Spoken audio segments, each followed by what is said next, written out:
frontman. Bruce is a very unusual rock star, isn't he, really? I mean, he hasn't done the things most rock stars do. He got rich and famous, but he never embarrassed himself with all that success, did he? No drug busts, no blood changes in Switzerland. Even more remarkable, no golfing.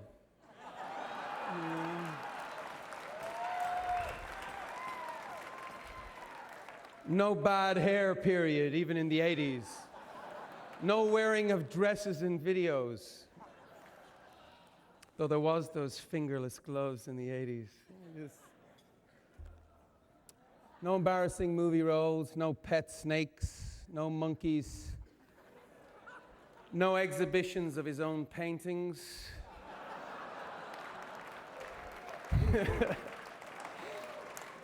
No public brawling or setting himself on fire on the weekend. Rock stars are supposed to make soap operas of their lives, aren't they? If they don't kill themselves first. Well, you can't be a big legend and not be dysfunctional. It's not allowed. You should at least have lost your looks. Everyone else has. Do you see them? It's like Madame Tussauds back there.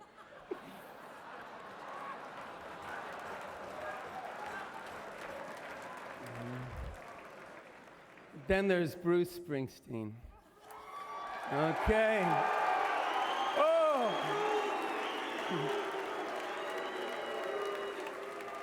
Handsome mother with those brooding brown eyes, eyes that could see through America. And a catastrophe of great songs, if you were another songwriter. Bruce has played every bar in the USA and every stadium. Credibility, you couldn't have more unless you were dead. But Bruce Springsteen, you always knew, was not going to die stupid. He didn't buy the mythology that screwed so many people. Instead, he created an alternate mythology, one where ordinary lives became extraordinary and heroic. Bruce Springsteen feels familiar to us, but it's not an easy familiarity, is it? Even his band seem to stand taller when he walks in the room. It's complex. He's America's writer and critic. It's like in Badlands, he's Martin Sheen and Terrence Malick. To be so accessible and so private, there's a rubric. But then again, he is an Irish Italian with a Jewish-sounding name. You know? What more do you want? Add one big African sax player and no one in this room is going to fuck with you. No.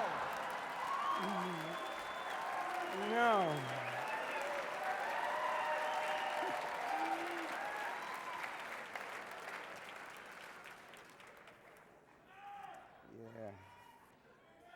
In 1974, I was 14.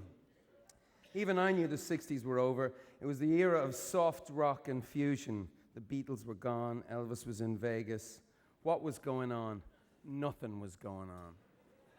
Bruce Springsteen was coming on, saving music from the phonies, saving lyrics from the folkies, saving black leather jackets from the fawns. Oh, the greasers. They tramp the streets or get busted for sleeping on the beaches all night. And them boys in their high heels. Oh, Sandy, their skins are so white. Oh, Sandy, love me tonight, and I promise I'll love you forever. In Dublin, Ireland, I knew what he was talking about. Here was a dude who carried himself like Brando, Dylan, and Elvis. If John Steinbeck could sing, if Van Morrison could ride a Harley Davidson. But he was something new, too. He was the first whiff of Scorsese, the first hint of Patti Smith, Elvis Costello, and The Clash. He was the end of long hair, brown rice, and bell-bottoms. He was the end of the 20-minute drum solo. It was good night, Haight-Ashbury. Hello, Asbury Park. Come on! Come on!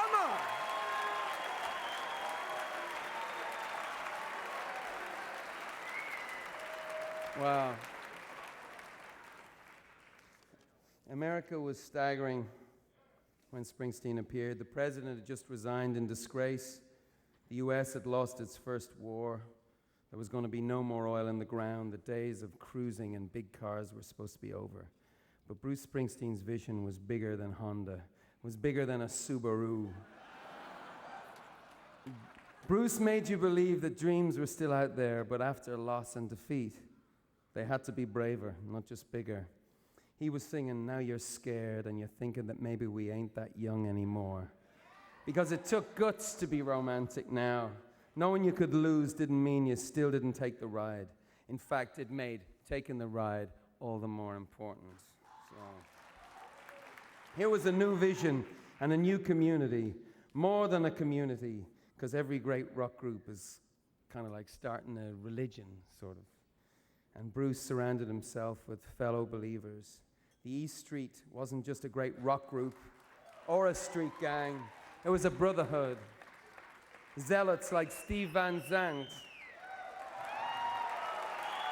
the Bishop Clarence Clements, the Holy Roy Bittan, Crusaders Danny Federici, Max Weinberg, Gary Talent, and later Niels Lofgren. And John Landau.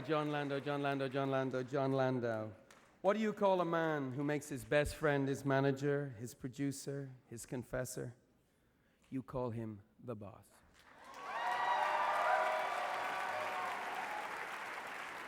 And Springsteen didn't just marry a gorgeous red-headed woman from the Jersey Shore. She could sing, she could write, and she could tell the boss off. And that's Patty right there, I think. For me and the rest of the U tours, it wasn't just the way he described the world, it was the way he negotiated it. Here was a map, a book of instructions on how to be in the business, but not of it. Generous is a word you could use to describe the way he treated us. Decency is another, but these words can box you in. I remember when Bruce was headlining Amnesty International's tour for prisoners of conscience, I remember thinking, wow, if ever there was a prisoner of conscience, it's Bruce Springsteen. Integrity can be a yoke, a pain in the ass. When your songs are taking you to a part of town, people don't expect to see you. At some point, I remember riding an elevator with Gentleman Bruce, where he just stared straight ahead of himself, completely ignored me. I was crushed. Only when he walked into the doors as they were opening did I realize the impossible was happening. My God, Bruce Springsteen, the Buddha of my youth, is plastered. Drunk as a skunk, pissed as a fart. I had to go back to the book of instructions and scratch the bit out about how you held yourself in public. By the way, that was, on a personal note, a great relief. Something was going on, though. As a fan, I could see that my hero was beginning to rebel against his own public image. Things got even more interesting on Tunnel of Love when he started to deface it. A remarkable bunch of tunes where our leader starts having a go at himself and the hypocrisy of his own heart before anyone else could. But the tabloids could never break news on Bruce Springsteen because as fans, he'd already told us everything in the songs. We knew he was spinning. We could feel him free-falling. But it wasn't in chaos or entropy. It was in love. They call him the boss. Well, that's a bunch of crap. He's not the boss. He works for us. More than a boss, he's the owner. Because more than anyone else, Bruce Springsteen owns America's heart. I'm proud to introduce to you Bruce Springsteen, member of the E Street Band. Come on!